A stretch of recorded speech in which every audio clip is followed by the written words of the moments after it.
am I outsourcing too much of my connection to ChatGPT? I just was having this conversation and with a couple of scholars, man. Like, wild that the timing of this is pretty fortuitous. Tell me about what you're experiencing. Oh, by the way, if you're listening to this and you just rolled your eyes, you are wrong. That means you are not engaging with this technology enough because it is frighteningly powerful. And that's just is what it is. And if you're like, oh my gosh, you are incorrect. You're not either not using the right models or you are not using the right programs. I had a run-in with it the other night, Jacob, and I took my headphones off. I write in a really dark place up in my house. Like, I have a little office where I write, and I took my headphones off, and I thought, oh no. Like, I had that thought. So tell me, and that was just an experience that I was using I used a professional version of ChatGPT to help me think through things. But go ahead. Tell me what you've been experiencing. Yeah, of course. Yeah. So I also want to say I've read both of your books. So I think that the fact that this question even popped into my head very much has a lot to do with that, just because I know connection is so important. Right. So yeah, gosh, I've had probably the hardest year of my life. I'm on the tail end of a divorce. My ex-wife cheated on me a couple different times over the last few years. I had tried to do the whole, buildings burned to the ground. Let's flip the lights on. Let's get back to the table and, work on this. We got into counseling for a couple of years together. Honestly, I thought we were doing so much better. Even our community around us could just tell that we were like flying higher than we ever did. And she got a new job, and it wasn't even 6 months later that I found out that she started cheating on me with some other guy that she had known for just like a couple months at her work. Yeah. It was crazy. We had 2 little girls. Hold on. That's not crazy. Yeah, sorry. That sucks. It does. Hold on. Don't laugh past it. Don't laugh past it. That's what you do. That's not supposed to be that way. It's not. And while y'all going to therapy, you were doing better. She wasn't. That hurts. Yeah. Yeah. And I think that I had at the very beginning of our marriage, and I was honest with her before we ever got married, that I had struggled with pornography basically my entire teenage life. And we got married straight out of high school, by the way, married for 10 years. And so I struggled with that at the beginning. And by the time we had made it to counseling after she cheated on me the first time with an ex-boyfriend, man, like my eyes got opened to the world. I was like, what? Like you talk about being dead in your skin. Mm-hmm. Like that's how I felt. So I felt like I woke up and I was like, man, life is around me. This is crazy. And I started living, and you're right. I don't think she ever did. And I thought her getting this dream job that she always wanted, I saw that light in her eyes, and I'm like, this is it. She's finally seeing anyways, all that to be said, it worked out the way that it worked out. So I am now a full-time single dad. She sees the girls maybe once a week, that kind of a thing. So I'm doing the whole school thing. I work from home, so I'm very lonely. How old is she? I mean, how old is your daughters? Yeah, my 7 and 5. What kind of mom doesn't want to be around her kids? She'd say that she does want to be around her kids. No, she doesn't. Behavior's a language, dude. She doesn't. She didn't even see them on Mother's Day. So I just took another call just a minute ago about a dad that didn't want to be around his kid. I cannot wrap my head around. I can't. But it is what it is, man. And it's a futile quest to try to figure out what's going on in people's hearts and minds. But it is what it is. But jeez, man, I'm sorry. So you're stuck at home. You have no adults in your life. You got 2 little girls that you're trying to protect from what I think is one of the most caustic experiences, which is a parent, particularly for young girls, their mothers saying, I'd rather not be around you. And then you stumble into frickin' ChatGPT. Yeah, and that's where I guess found myself. I have friends, I have siblings that I do talk to, but it's those nights where Yep. it's just real lonely. And I'm a writer. I process. I like to just process through journaling, and it's a journal that talks back to you. That's right. And yeah, I kind of started it as, I guess, a joke, like, hey, I just wonder what we'll say. But then it got to this point where I'm like, dang, like, I really feel like I am getting something from this. Mm-hmm. And that's when it started to scare me. Yeah. I was like, maybe this isn't a good thing. Well, so I wanted your thoughts on that. Yeah, dude. I mean, I got a lot of thoughts on it, and I've got personal experience with it. So I have a rule. I refuse to use ChatGPT to do things for me when it comes to writing, when it comes to, I've got not colleagues in this building, but colleagues across the country that just dump some ideas in and say, like, basically, write me a blog, write me a book. Yeah, I don't like that. Yeah. I refuse to do that because I use writing. I use hard conversations with friends of mine that have different opinions as ways and different experiences, different expertises, as a way to sharpen what I actually think and believe about something, right? Mm. The thing that freaked me out, so I'm able to, and for those of you listening, I'm able to sit down and say, I had this idea about anxiety. Sigmund Freud, what do you think about this? I'm interested in a dialogue with me and Sigmund Freud and Rollo May and Erwin Yalom, 3 godfathers of modern psychology, all a little bit different. What do y'all think about my ideas? And it will talk to me in their voice. Mm-hmm. But it doesn't just give me information. It says, ooh, that's a nice idea. I hadn't thought of that before. Let me think about that for a second. And then it will say, well, what do you think about this? And it's the attenuating words that made me take my headphones off. Because what has happened over the last decade is we've outsourced all of our talking to text messages and direct messages and emails. And so we've primed our bodies for some sort of reciprocal interaction. We call it connecting, but we're not. We're just communicating with an electronic medium in between us. And now we have an electronic medium that is smarter than any group of people who's ever lived, who remembers every single solitary keystroke we have, that learns over time what words we respond to better, like, ooh, well done, or that's a great idea, hadn't thought of that.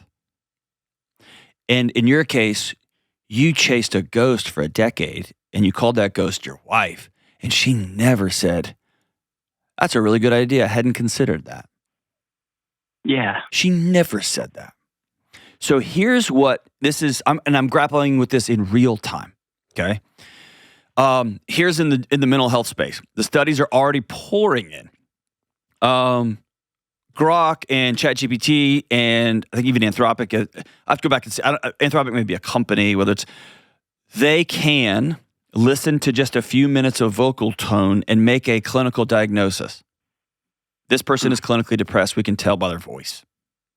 They can do medical diagnostic and even mental health diagnostic. You punch in, here's what I'm experiencing, here's what I'm feeling, and they're better than people at making a clinical diagnosis, at giving you a label.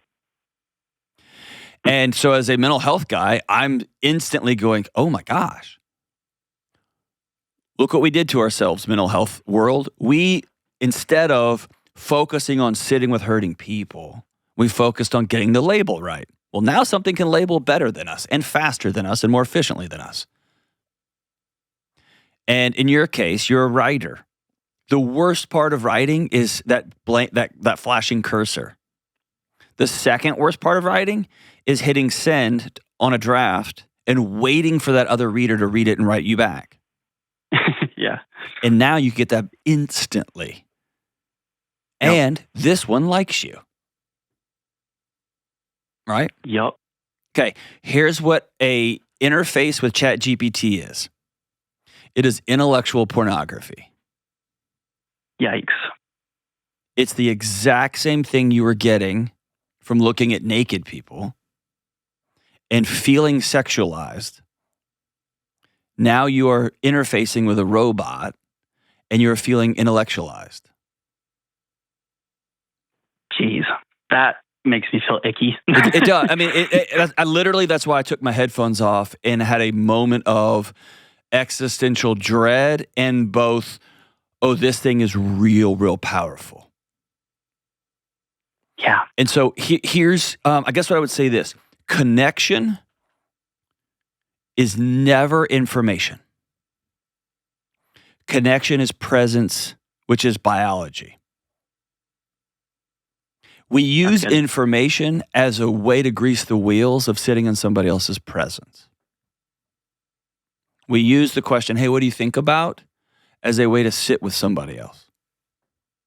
But the answer to that question is never the point. The point is that we're sitting with each other. Seeing professional actors and actresses do all kind of acrobatic sexual things that are just bananas and wild and what that looks enticing and appealing, and it is. It actually gets many of the same, if not all of the same chemicals going, sometimes in far excess of what happens in reality. And there's something about sleeping with the same person and going through your skinny phase and your fat phase and I got to ration the lights off and I don't feel pretty, but I still think you're pretty. And I don't feel handsome, but I still think you're handsome.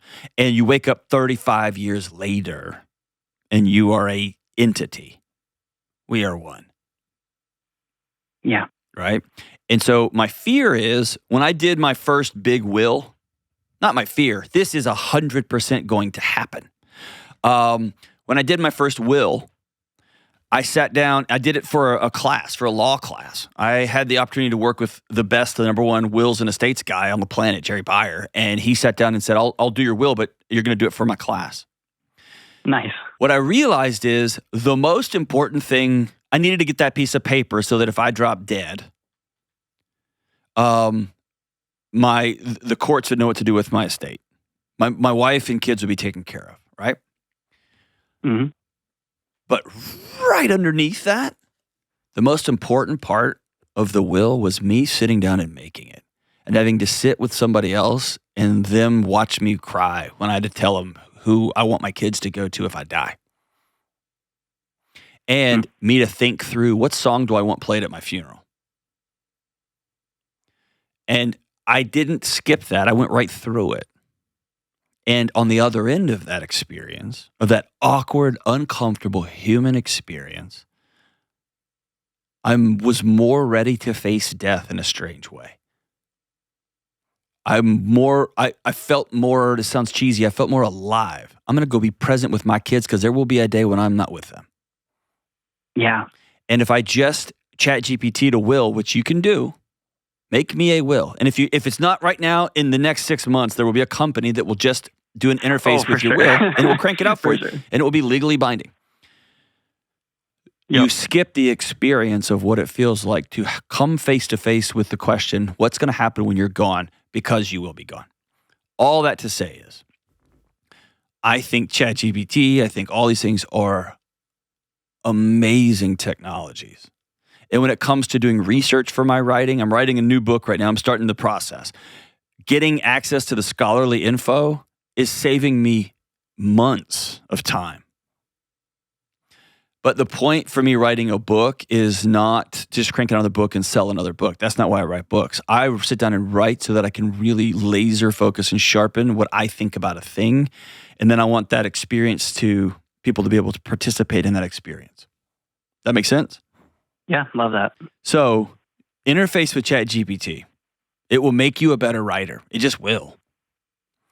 Oh, and truthfully, it has. It does. I write songs. I don't write books. I write songs. I've written without ChatGPT's help, because I'm like you. I've written like 34 songs in just the last 5 months after all of this, which is crazy to me. Yeah. But I'll throw this one out there real quick. Hold on. Can I click on that? Yeah, sorry. Yeah. If you rob yourself of the scary awkwardness of playing those songs in front of a group of other people, you're robbing yourself of the magic of being an artist. Yeah. Actually, I've been on that fence to where I'm thinking about putting out some stuff finally instead of just putting it into a computer screen. Not just putting it out. sitting in a room of people and playing it. Gosh. You know what I've started doing? This is going to sound crazy, and I'm exactly with you.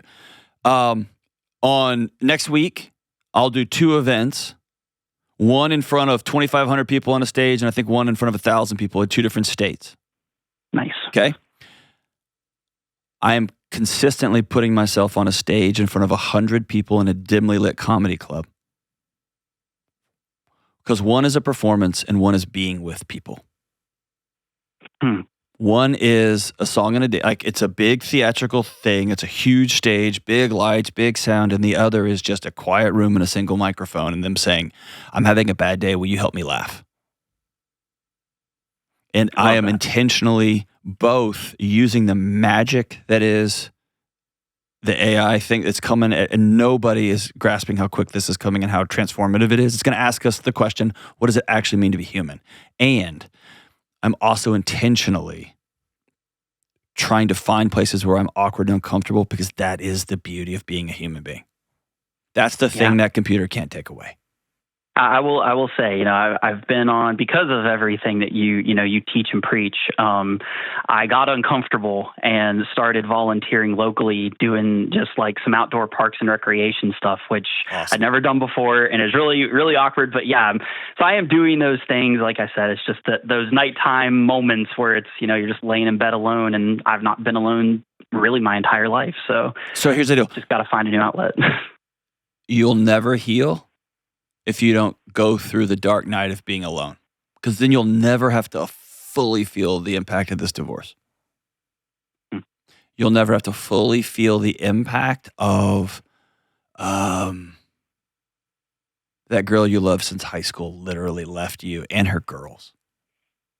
And you'll never have to fully wrestle with, how did I miss that? Yeah. You'll never have to fully wrestle with, how am I going to trust again? Because the greatest gift I can give my girls next is a dad who knows how to love and laugh and have joy again. I hate you. You know what I'm saying? But if you don't do that, then ChatGPT is pornography. It's a Xanax. It's a way to not feel, and it's a substitute for the real thing. Yeah. And so I think the bravest call in the coming century is it's this way. It's this. For all of human history, scarcity when it came to food and water was the thing. So our entire body is attuned to find food and eat it when you get it. Now, we've had to switch, and we have had to say, hey, now the new game in the 21st century is, the new thing we have to do to stay alive and not die early is to not eat so much, because it's everywhere. Right. Okay? Mm-hmm. Similarly, for all of human history, you couldn't avoid these things. You couldn't avoid going through somebody's father to be with their daughter. You couldn't avoid getting stared down by your romantic interest sisters. Okay. Now you can. Now I can just talk to a computer. I can just get a will. I don't have to think about death. I can just get the paper. I don't have to think about I don't have to sit and be awkward with a car dealer. I can just get the thing delivered to my house and move on with my day. And now times, man. I think the future is, do you know what? I can write songs here. I can use this machine to help me write songs. It will critique the songs, and I can just get in a feedback loop, and slowly I erode the thing that makes me who I am in the first place, which is courage. I'm going to go get in a room of 10 people and play 3 of these songs. God, I hope they love them. I'm not going to sleep for 3 days. And then I'm going to play them, and I'm going to be like, did you like it? Did you like it? What'd you think? And I'm going to go home and have a vulnerability hangover. That is the good stuff. That's the good stuff. That sounds like a good next step. Will you do me another favor? Yeah. When you're out there volunteering, which, dude, I'm so freaking proud of you. And if you bring your daughters with you, you're extra gangster. While you're out there volunteering, keep your eyes open, because that's where you may see that other single mom out there trying to figure out her next step too. And that, my friend, is how I hope it happens for you. Not a swipe right, but oh, you're here too? Whew. That, my friend, is being human. Thanks for the call, my brother. Close the laptop screen, man. Close the laptop screen.